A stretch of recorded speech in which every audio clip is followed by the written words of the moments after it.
saddexdan su'aal ha weydiinin qofka aad jeceshahay. Su'aasha koowaad, ma kula samayn karaa xiriir jacayl? Ha weydiinin qofka aad jeceshahay su'aashan ee beddelkeeda waxa aad ka keensataa inuu kula sameeyo xiriir adigoonan weydiisan, sida inaad ula dhaqanto xiriir idinka dhexeeyo ilaa uu kula qabsado. kadibna weydii su'aal ah, horta maxaa naga dhexeeya aniga iyo adiga ka soko saaxiibtinimada? marka aad aragto inuu isdhaafsiinayo jawaabtu waxa ay ka dhigan tahay inuu diyaar kula yahay inuu kula sameeyo xiriirka ka doonayso. su'aasha labaad, ima jeceshahay?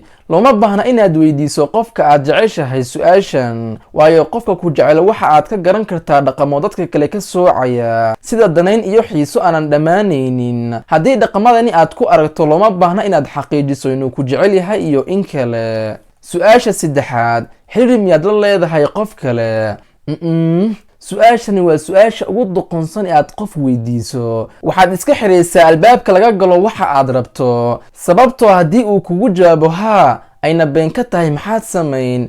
waan ogahay waad ka naxaysaa, sidoo kalena waxa aad bilaabaysa inaad dib uga gurato qofka. laakiin weydiintaasi beddelkeeda waxa aad samaysaa in adiga aad isu qaadato qofka ay xiriirka wada leeyihiin. xitaa haddii uu jiro qofka kale, waxaad awooddaa in qofkaasi ka dulqaado, kadibna ay adiga kuu soo goodo, waayo markasta awoodda dhiiranaanta iyo isku kalsoonaanshaha ayaa wax kasta ka weyn. waxaana dhici karta sababtaasi inay adiga kuugu soo go'do ama xaggaaga ay ahaato.